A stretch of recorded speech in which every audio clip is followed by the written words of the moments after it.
Porque se eu ponho o meu nome, eu sou provisão, você só vai me conhecer como Deus da provisão. Isso me limita.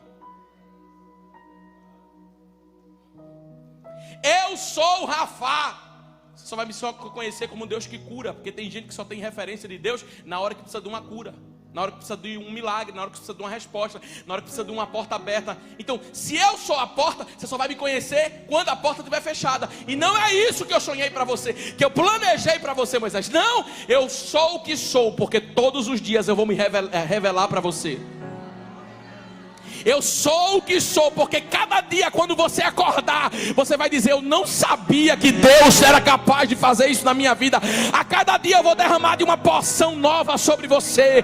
A cada dia tem uma graça diferente para acontecer. Na tua segunda-feira, na tua terça-feira, na tua quarta-feira, na tua quinta-feira. A experiência com Deus não fica velha. Palavra de Deus não tem prazo de validade. Eu sou aquele que se revela para você aqui nesta noite. O que é, Senhor? Eu sou o que sou, eu sou o que sou, eu sou o que sou, eu sou o que sou. Eu sou o que sou, eu sou o que sou. Levante as mãos para adorar. Eu sou. Êxodo 3. Apacentava Moisés o rebanho de Jetro, seu sogro, sacerdote em Midian. E levando o rebanho para o lado ocidental do deserto, chegou ao monte de Deus, a Horebe. E apareceu-lhe o anjo do Senhor, numa chama de fogo, no meio de uma sarça, o espinheiro.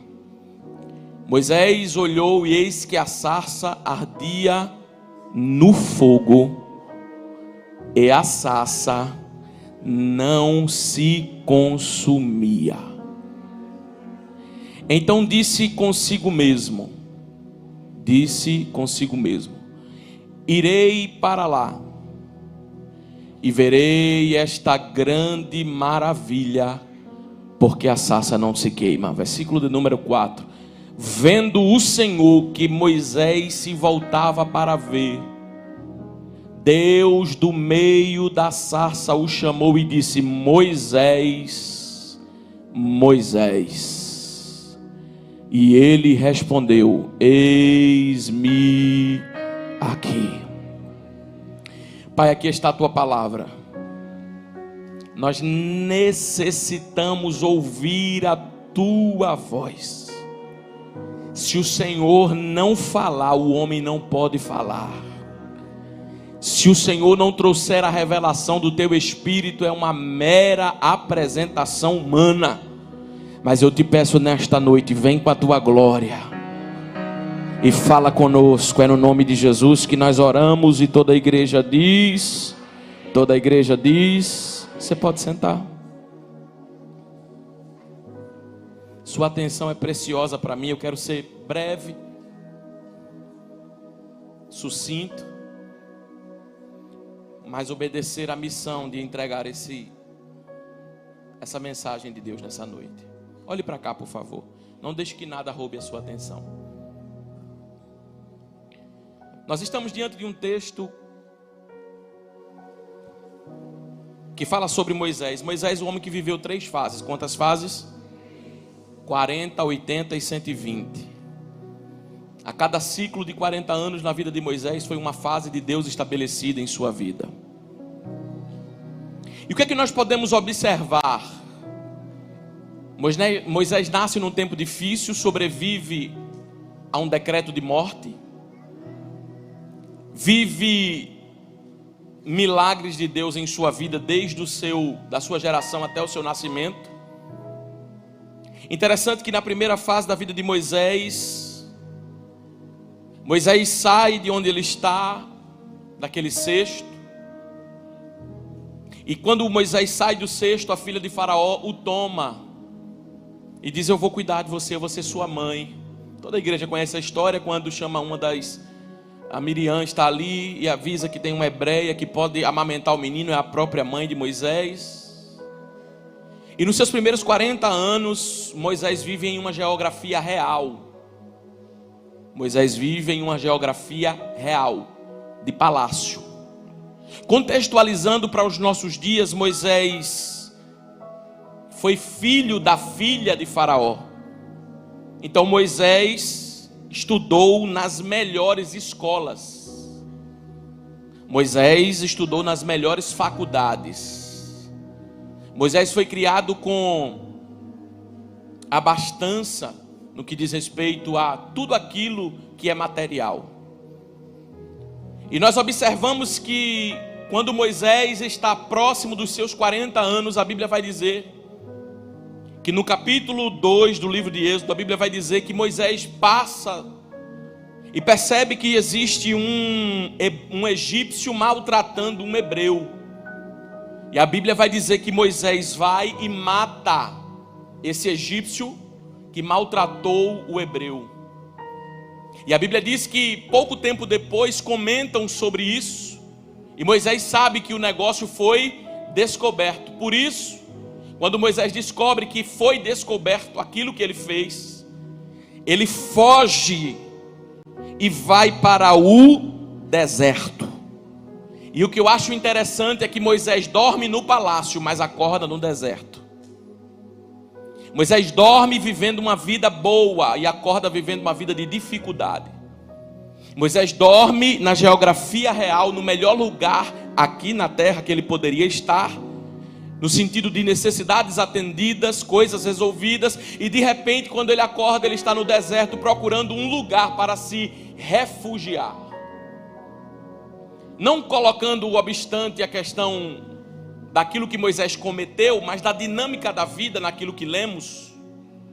É interessante que o mundo dá muitas voltas. É interessante que a vida, ela é uma caixinha de surpresas. Então, um homem que está no palácio hoje, amanhã está lá embaixo, no deserto. Isso fala de quê, pastor? Da incerteza da vida. O escritor ao texto em Tiago diz: vocês não sabem o que vai acontecer. Uma hora nós podemos estar nos montes, outra hora nós podemos estar nos vales. Moisés está vivendo um momento e talvez o que Moisés está vivendo, ele esteja lembrando de algumas coisas que ele viveu lá no palácio. Olha, no palácio era diferente, tinha isso, tinha aquilo, e agora eu não tenho. Moisés está vivendo um período de escassez. Quando ele entra em Midian, toda a igreja já conhece a história. Ele conhece a sua esposa, a defende diante de uma situação que não é sua esposa ainda. Vai à casa de Jetro, Jetro toma ele para que ele comece a ser seu funcionário, trabalhar para ele. E ele começa a trabalhar, e durante 40 anos ele está trabalhando para Jetro. Se casa, mas continua como alguém que trabalha para Jetro, porque a Bíblia vai dizer que nem o rebanho era dele, era de Jetro. Então Moisés não construiu nada para ele nesse tempo, mas foi vivendo. E a Bíblia vai dizer que 40 anos, não está escrito aqui nesse texto que lemos, mas nós observamos que em 40 anos, mais 40 anos da sua vida, próximo aos 80, Deus se apresenta a Moisés. É interessante que a Bíblia vai dizer que no primeiro versículo, apacentava. Esse apacentava aqui não é apacentou ou apacentará. Esse apacentava dava a ideia de alguém que estava fazendo naquele momento. Então Moisés não estava fazendo algo novo, inédito, já estava fazendo há muito tempo. Já estava se colocando diante de Jetro, cuidando do seu rebanho há muito tempo. Não foi agora que Moisés apacentou. A primeira coisa que Moisés teve que conviver quando saiu do palácio foi a incerteza da vida. A segunda coisa que Moisés teve que conviver, as percas no meio do caminho. O tipo de ovelha que Moisés cuidava, ela dura de 10 a 12 anos. Se fazia 40 anos que Moisés estava apacentando, logo pelo menos 3 gerações de ovelhas passaram. Então imagina Moisés sendo sacerdote em Midian. Olha a outra dinâmica da vida, olha a outra dinâmica. Moisés sacerdote em Midian, executando aquilo que Deus o chamou para fazer. Quando daqui a pouco Moisés recebe a notícia: Moisés, sabe aquela ovelha que você gostava, que você cuidava? Sabe aquela ovelha que você cuidou, deu carinho, deu amor? Você teve um zelo por ela? Sim. Onde é que ela está? Ela acabou de morrer, Moisés. E Moisés sepulta a primeira geração de ovelhas. A questão é, sepultando ovelhas, como continuar? Ovelhas estão morrendo, como continuar sendo pastor aqui, nesse contexto? Se eu cuido, eu guardo e daqui a pouco morre. Eu estou sentindo dores. Eu sinto aquele rebanho que foi me dado. Está escrito aqui na Bíblia que ele continuava apacentando. Sabe o que eu acho interessante? É que no mesmo dia em que morria uma ovelha, outra ovelha nascia. Porque também existe outra dinâmica na vida, equilibrar as coisas. Ao mesmo tempo que nós observamos que ovelhas estão morrendo, eu não estou falando de ovelhas no sentido espiritual, mas no sentido literal. Ao mesmo tempo que nós estamos vendo ovelhas morrerem, nós estamos vendo uma geração de ovelhas nascerem. Então não dá para parar. Porque mesmo com a dor de enterrar uma ovelha, tem outra para fazer ela crescer. É interessante essa outra dinâmica da vida. No mesmo hospital onde alguém está sepultando um parente da família, tem uma família nascendo, tem uma pessoa nascendo de uma família. Pode ser que hoje você esteja comemorando, pode ser que hoje alguém esteja triste. Essa é a dinâmica da vida. Mas é que em determinados momentos da nossa vida, Deus vai nos permitir ver que ovelhas estão morrendo, mas outras estão nascendo. Apesar de tudo que você tem vivido, você não pode abrir a sua boca e dizer assim: só tenho morte de ovelha na minha frente. Não. Enquanto morre uma, Deus levanta outras e elas nascem, para que você permaneça no propósito e viva aquilo que Deus tem para você. Por quê, pastor? Tudo passa. Então Moisés vai fazer o seguinte: eu vou continuar apacentando. Mas Moisés, você não se entristeceu não? Está de luto não? Estou, mas eu tenho outra ovelha que está nascendo agora, precisa de mim. Então Moisés vai e continua a sua missão. Quando Moisés continua, a Bíblia diz: apacentava. Apacentava é, não desistiu, não morreu junto com a ovelha, não morreu junto com o luto, não se entristeceu, não morreu junto com a tristeza. Apacentava é, apesar de tudo que aconteceu, Moisés continuava de pé, fazendo aquilo que Deus o chamou para fazer.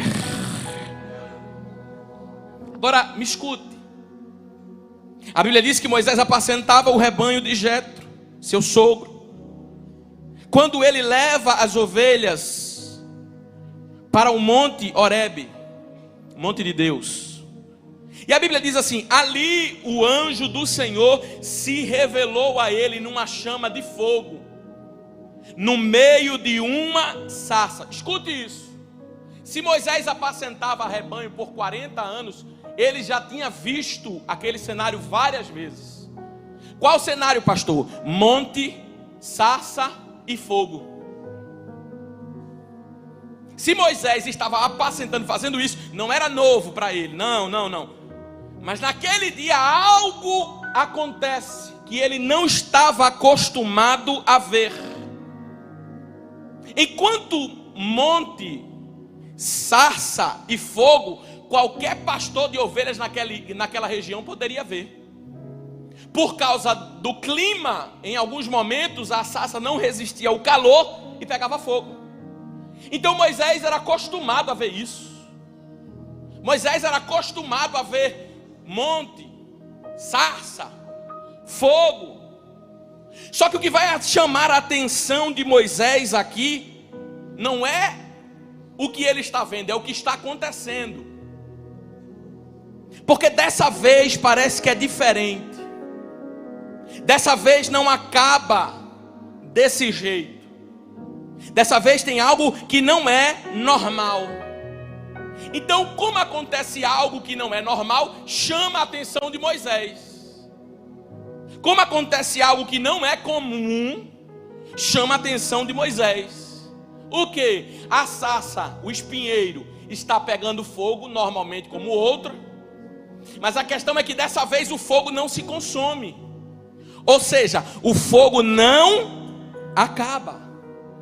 O fogo não para. O fogo não diminui, ele permanece na mesma intensidade.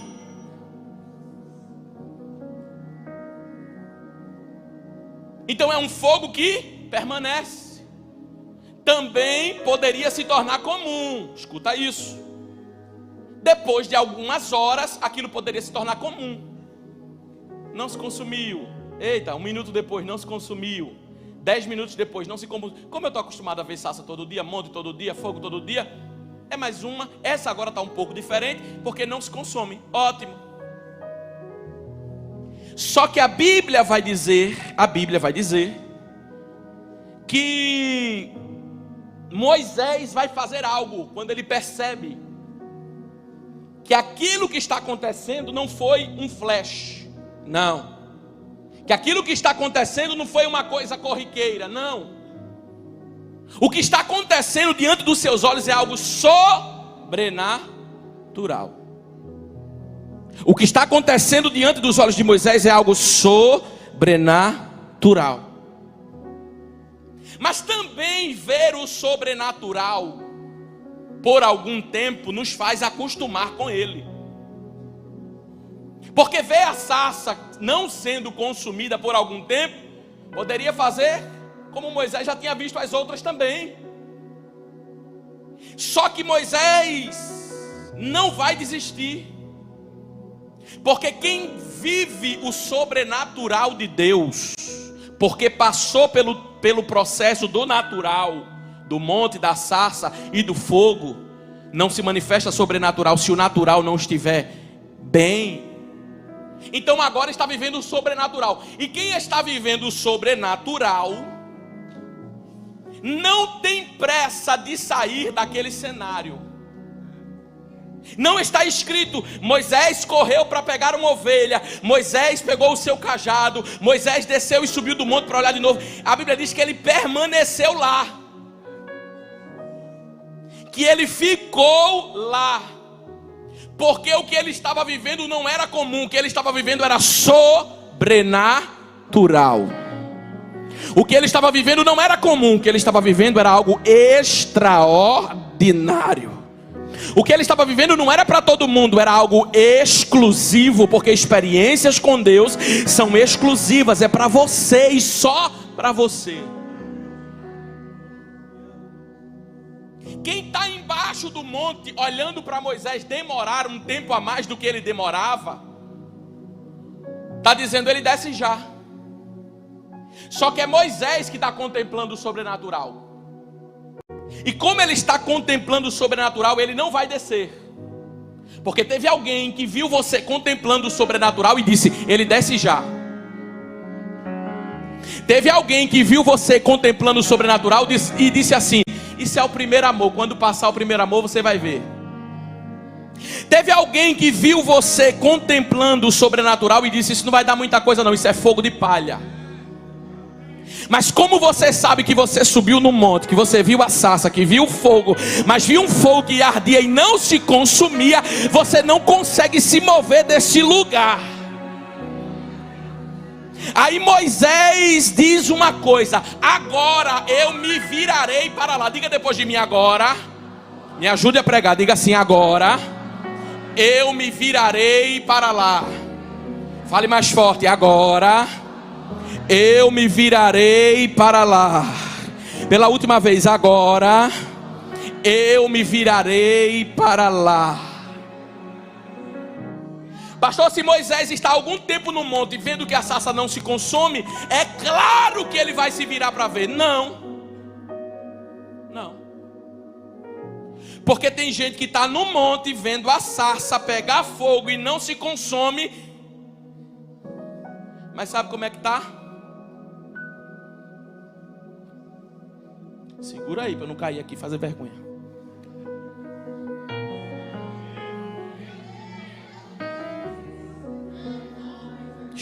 Misericórdia. Grito de novo. Vai ser agora que vai gritar. O sobrenatural acontecendo, mas ele não se vira para ver. Porque sabe o que é que chama a atenção dele? É sarça que pega fogo e se apaga.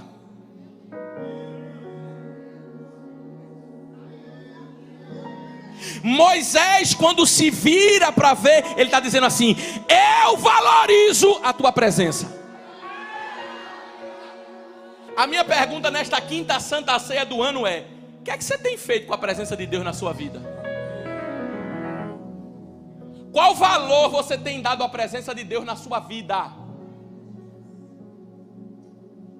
Porque tem gente que está dizendo: eu me virarei para ouvir esse novo hit.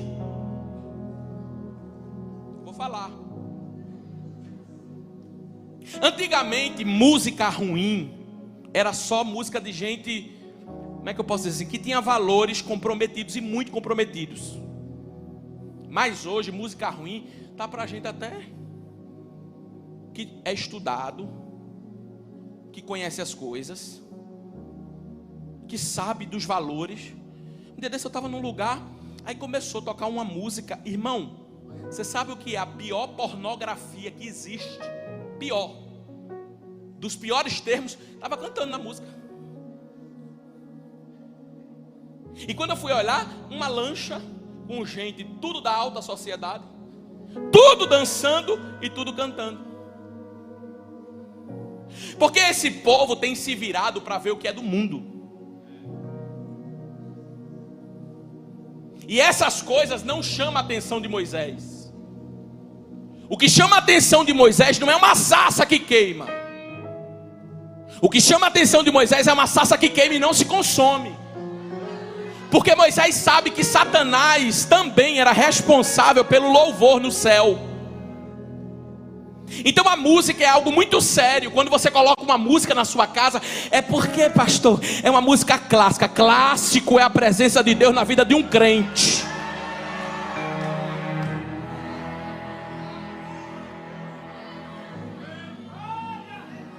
Você é crente, na playlist do seu carro não tem um hino, irmão? Quando eu canto o hino, se tirar do telão você não sabe cantar, tá ruim, hein, irmão?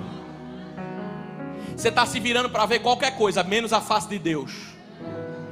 Porque quem está se virando para a face de Deus está dizendo: a música foi criada por louvor da glória de Deus. Então, eu não sei se você tem percebido, mas Deus tem nos levado a adorações espontâneas aqui nesse lugar. O que é adoração espontânea? É cantar mesmo sem um hino estar sendo cantado. É dizer que Deus é santo, que Deus é grande, mesmo sem o compositor ter escrito a letra. Por quê? Porque por Ele, para Ele, por meio dEle são todas as coisas. Glória, pois, a Ele eternamente. O meu louvor nunca vai ser para Satanás. O meu louvor é para Jesus.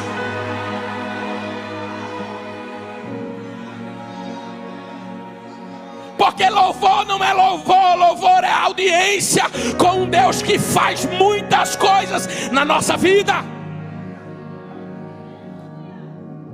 Você imagina Deus dizer: louva aí que eu estou recebendo aqui.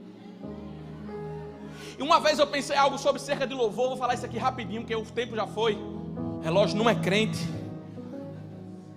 E eu cantava dia de quarta-feira no ciclo de oração. E uma vez eu fiz uma pergunta para Deus: Senhor, tu está ouvindo meu louvor dia de quarta lá na igreja? Porque eu comecei a me questionar assim: como é que eu toco aqui? Passa o primeiro céu do avião, passa o segundo céu que o avião não chega, passa o terceiro céu onde está Deus, e o meu louvor aqui, eu cantando santo, santo, chega lá. Irmão, já era crente, nasci na igreja, mas tem um dia que a gente tem umas perguntas de desviado. E eu perguntei, fiquei com isso, guardei. Dudu vai lembrar disso, ele estava presente. Estávamos no retiro da igreja. Vem um pastor do Rio de Janeiro falando manso, baixo, porque a presença de Deus não se limita a um tipo de adoração. Não. Chegou junto de mim, eu estava tocando teclado. Eu não sei se tem alguém aqui que crê que Deus fala. Eu tocando teclado na igreja. Aí vem o pastor do Rio de Janeiro, põe a mão no meu ombro e disse: eita, Eu recebo o teu louvor. Ali eu já comecei a chorar. Quando tu louva aqui, passa ao primeiro céu e chega no meu céu.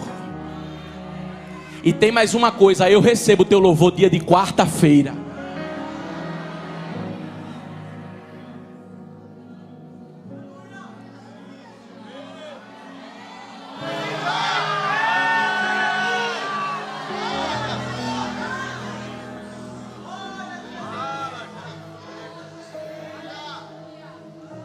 Aí Lúcifer, como entende de louvor, ele diz: eu vou criar música para mim. E eu vou criar verdadeiras divas. Multidões que vão se ajoelhar no chão delas. Porque foi eu que criei e eu que coloquei lá. E a gente vê uma geração tão sem referência de Deus. Uma geração que grita por um artista que não está nem aí por ele. Quando a sarça está pegando fogo e não se consome, Moisés para tudo que ele está fazendo e se vira para lá para valorizar a manifestação de Deus. Interessante, ele fazia todo dia, mas ele não se acostumou. Irmão, nós não podemos nos acostumar com a presença de Deus.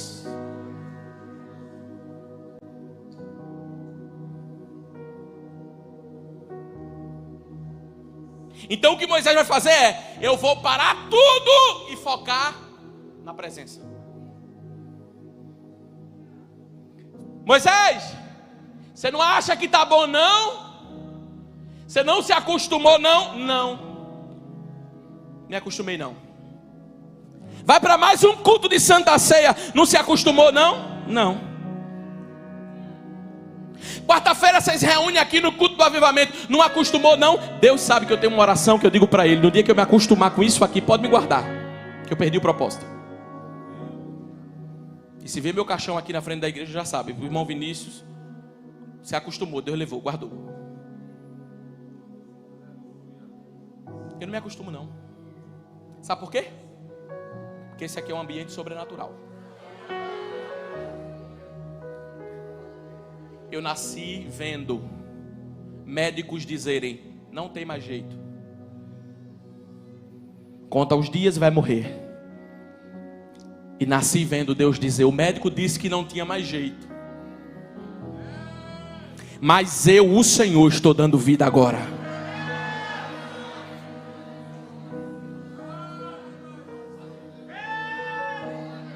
Eu experimentei no ministério alguém dizer: faz 7 dias que eu não consigo dormir, mas quando entrei aqui, entreguei minha vida para Jesus, aqui ou em qualquer outro lugar, onde a sarça tiver e o fogo tiver aceso, quando eu entrei e me rendi a Ele, essa insônia dos infernos saiu da minha vida. Isso é comum? É não. Eu já vi testemunho como o pastor Danilo contou. Eu fui curado. Como? Deus. Então como é que eu vou achar que isso aqui é comum? Como é que eu vou achar que isso aqui é mais um culto? Eu saio de casa, minha esposa sai de casa, no carro a gente já sai falando, dentro de casa a gente já sai falando, porque é um lugar de audiência. É um lugar onde Ele disse: 2 ou 3 reunidos no meu nome, eu estarei. Sabe o que é eu estarei? A presença mais importante da terra dizer: eu vou no culto que vocês vão fazer para mim, viu, hoje. Ah, alguém está esperando a presença do governador, do prefeito, do disso, daquilo. Eu estou esperando a presença dele. A presença dele. Eu vou me virar para lá e eu vou focar na glória de Deus. E eu não vou perder a glória de Deus de vista por nada. Como é que eu vou me acostumar a chegar nesse lugar e adorar de qualquer jeito, se Naum capítulo 1 versículo 3 diz que as nuvens todinha da terra é a poeira dos pés dele? Como é que eu vou me acostumar se em Jó capítulo 39 ele disse para Jó: sabes tu como é que se formam os ossos de um bebê no ventre de uma grávida? Sou eu que formo. Você não tem um mar, Jó, não tem um mar que você vê. Antigamente, quando eu era pequeno, que eu olhava para a infinidade do mar, eu achava que aquela infinidade no final tinha um buraco e o navio caía. Mas Deus escreveu para Jó dizendo: foi eu que coloquei limite. E no início da praia, a praia não avança porque eu coloquei limite e digo daqui e não mais adiante. Como é que eu vou me acostumar se Isaías 40, versículo 12 diz que ele mediu todas as águas da terra na sua mão? Como é que eu vou me acostumar se ele mediu o céu a palmos? Ele fez os palmos e mediu o céu da terra todinho. O que significa isso, pastor? Que Deus grande e terrível é esse que nós servimos. Grande, grande, grande, grande, grande, grande. Ele é grande, ele é grande. Ele é maior do que o maior astro que existe na terra. Como é que eu vou me acostumar se o homem para fazer uma obra precisa de estudo? Mas Isaías 40 continua no versículo 13. Quem foi o seu conselheiro? Quando ele olhou para a planta da terra e disse: haja luz. Separação das trevas e o abismo. Sol para chamar de dia, lua para chamar de noite. Estrelas que eu chamo toda pelo nome, eu coloco vocês no lugar. Homem que eu vou me relacionar com ele. Soprou o fôlego de vida nas narinas e a gente está aqui. Se prostrar a outro Deus, coisa nenhuma. Me acostumar com a presença de Deus, coisa. Isso não é coisa de crente doido, nem pentecostal não. Isso é coisa de crente que está acostumado com o sobrenatural, mas não se acostumou a ponto de desvalorizar.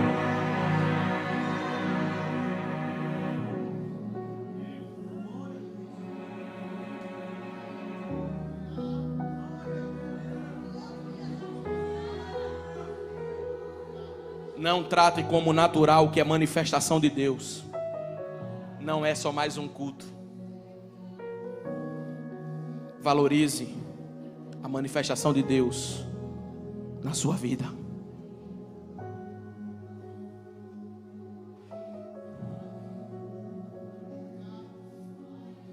Sabe o que Moisés fala? Agora me virarei. E tem gente que quer construir uma história com Deus, mas nem tempo para ele tem. Tem gente que acha que tem uma história com Deus, mas para as coisas dele não tem tempo. E nem tem tempo para se virar para ver. Está ocupado demais com o seu telefone. Está ocupado demais com o seu network. Está ocupado demais com a sua roda de amigos. Está ocupado demais que só pode vir à casa de Deus uma vez por semana. E acha que faz muito. Está ocupado demais achando que tudo que faz para Deus é muito.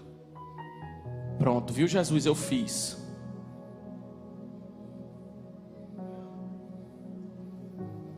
Eu não quero me acostumar.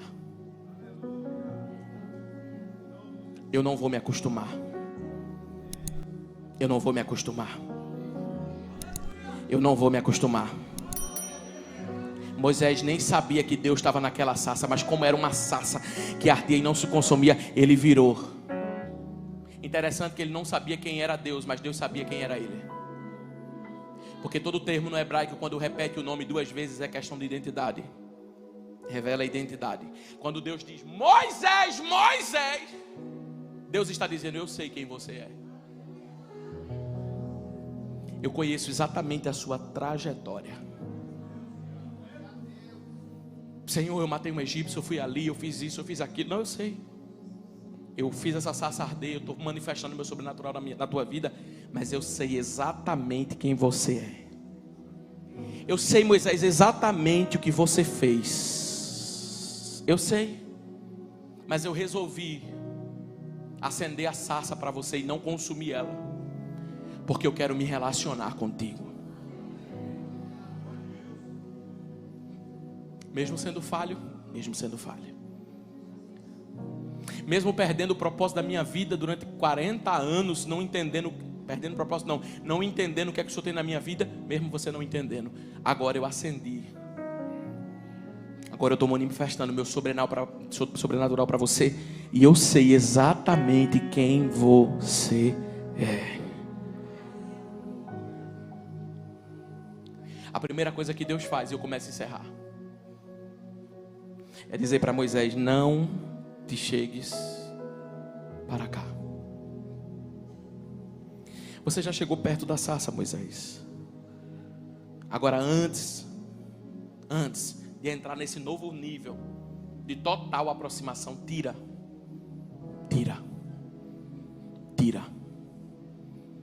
o que faz contato com o chão, que são os pés. Mas não são os pés, o contato que faz com o chão, que é a sandália. A sandália é lá do Egito. E eu estou tirando de você algumas coisas que são do Egito, Moisés. Todas as vezes que eu chamo alguém, Moisés, é para refinar. Mas é prata, é ouro. Mas está escrito, o salmista Davi disse: refinaste-me como prata no fogo, como ourives, refinaste o ouro no fogo. Esse é o processo de quando você está mais próximo, você está pronto para ouvir de Deus. Tira. Enquanto você está se aproximando, Deus só faz acender para você.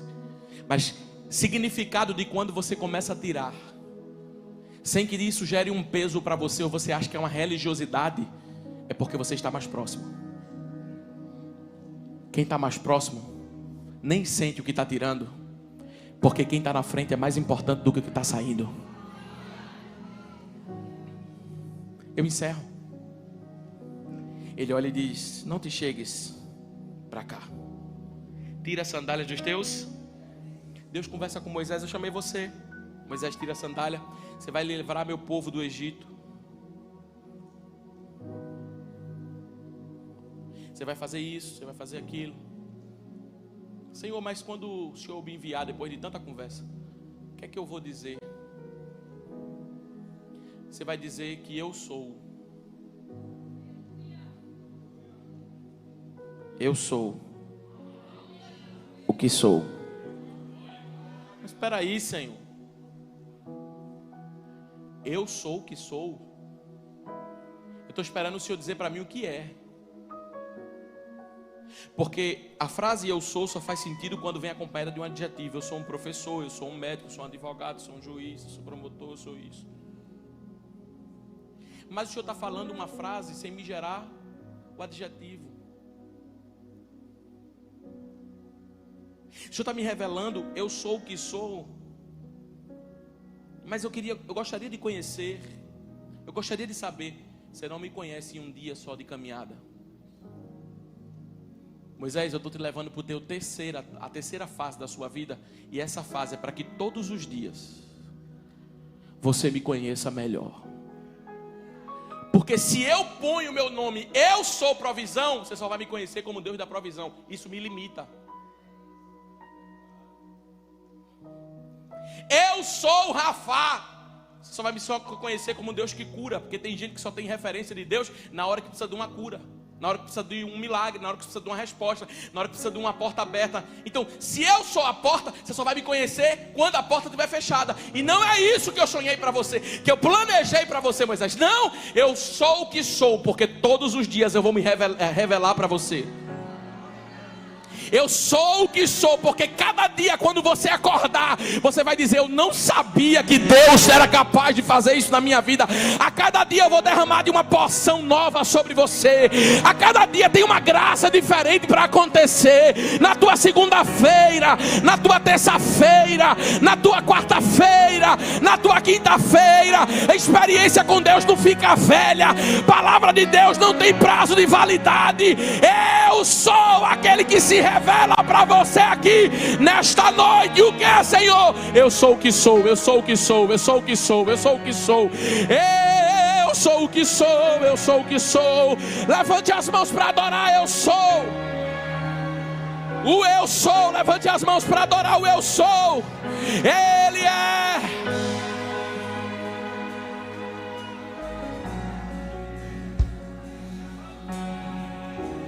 Ele é. Ele é tudo.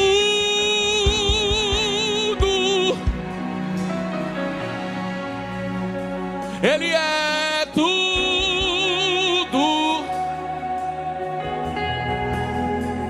E se Ele é tudo para mim, sem Ele nada sou, porque Ele é meu tudo. Não é um Deus de referência só em uma coisa, não, Ele é tudo. Ele é Pai, Ele é amigo, Ele é conselheiro, Ele é maravilhoso, Ele é Pai da eternidade, Ele é príncipe da paz, estrela resplandecente da manhã, o alfa e o ômega, o princípio e o fim, o advogado dos advogados, o médico dos médicos, o juiz dos juízes, o promotor por excelência, o guarda da igreja, a estrela resplandecente da manhã, aquele que tem a chave de Davi na sua mão. Ele é grande, Ele é fiel, Ele é santo, Ele é poderoso, Ele é glorioso, Ele é imutável, Ele é infinito, Ele é invisível, Ele é imortal, Ele é real, Ele está aqui, Ele é a semente no ventre da mulher, Ele é o Messias aguardado, Ele é a esperança da igreja, Ele é o caminho, Ele é a verdade, Ele é a vida, Ele é a porta, Ele é o pastor, Ele é o alfa, Ele é o Senhor da igreja.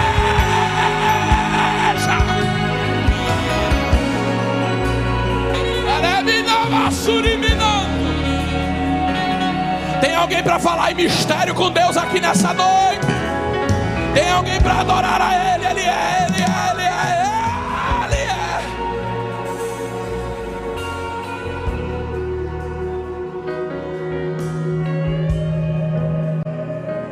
Ele é, Ele é. Ele é. Ele é. Não se acostume com a presença dele, por favor. Não se acostume guardando Deus como tradição. Não. Ele não está pregado na parede para a gente olhar e dizer, morreu na cruz, não. A Bíblia diz que ele foi, se entregou em morte de cruz. Mas em Mateus capítulo 28 a Bíblia vai dizer que quando as mulheres foram no túmulo procurar Jesus, cadê ele? Eu queria guardar um retrato do Senhor guardado lá naquela cruz. Não! Compra uma passagem lá para Jerusalém, vai lá no túmulo. Está escrito, ele não está aqui.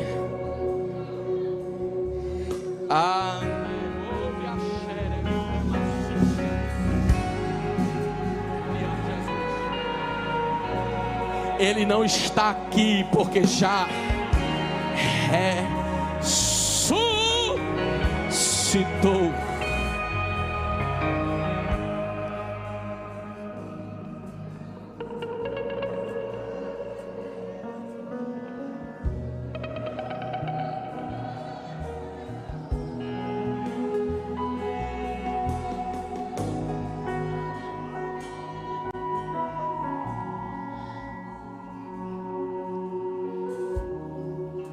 Sabe que o Espírito Santo de Deus fala comigo aqui?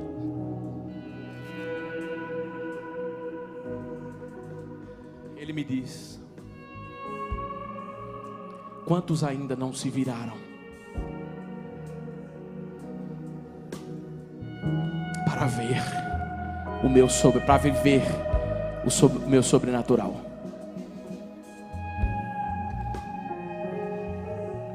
Sabe o que aqui Tiago 4,4 diz? Eu fecho a Bíblia. Fecho a Bíblia, porque já falei o que ele mandou. Tiago 4,4, põe para mim na tela. Infiéis, não compreendeis que a amizade do mundo é inimizade de Deus? Meu irmão, deixa na tela. Você pode dizer para Deus, mentir, dizer para Deus, dizendo que quando chegar na eternidade, eu não fiz porque eu não tive tempo, eu não fiz porque isso. Mas você nunca vai chegar diante de Deus para dizer assim: eu não fiz porque eu não sabia da verdade. Vocês não sabem que a amizade do mundo é inimizade contra Deus? Deixa eu falar, sabe o que significa isso? Tem gente aqui que é inimigo de Deus.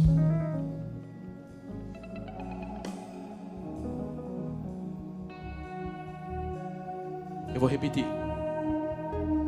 Se você é amigo do mundo, não sou eu que estou dizendo,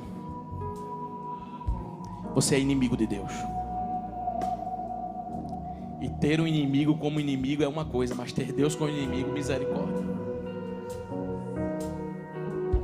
Portanto, qualquer que quiser ser amigo do mundo constitui-se inimigo. Não dá para dar glória não, eu sei disso. Mas Deus não me chamou para animar a plateia não. Deus não me chamou para pregar uma mensagem que gera likes e nem dá glória. Deus me chamou para dizer que chegou a hora de queimar todos os outros amores e deixar que a sarça que ardeu aqueça você. Que a sarça que ardeu seja maior do que qualquer outro benefício material aqui na terra. Deus está levantando uma geração que não vai menosprezar a sua presença. Enquanto nós estamos diante de uma geração que está roendo as unhas e olhando para cima e não está nem aí para Deus. E eu não estou falando de povo do mundo não, eu estou falando dentro da igreja. Tem uma geração que é como Moisés: eu deixo ovelha, deixo o monte, deixo o cajado, deixo o trabalho, deixo a hora extra, deixo tudo, mas eu me viro. Eu quero ver, eu quero gastar tempo com Ele.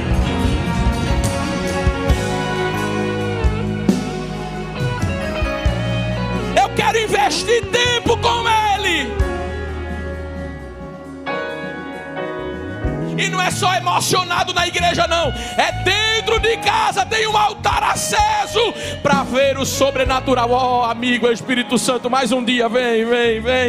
Eu estou aqui, Espírito Santo, vem me visitar. E o Espírito Santo chega, e quando ele chega, não porque ele saiu, mas eu estou falando de uma presença manifesta antes que os teólogos de plantão me ataquem o que eu estou falando. Eu estou falando de uma presença que se manifesta diferente, que você olha para a sua Bíblia, que você dobra o seu joelho e ele desce de uma maneira sobrenatural.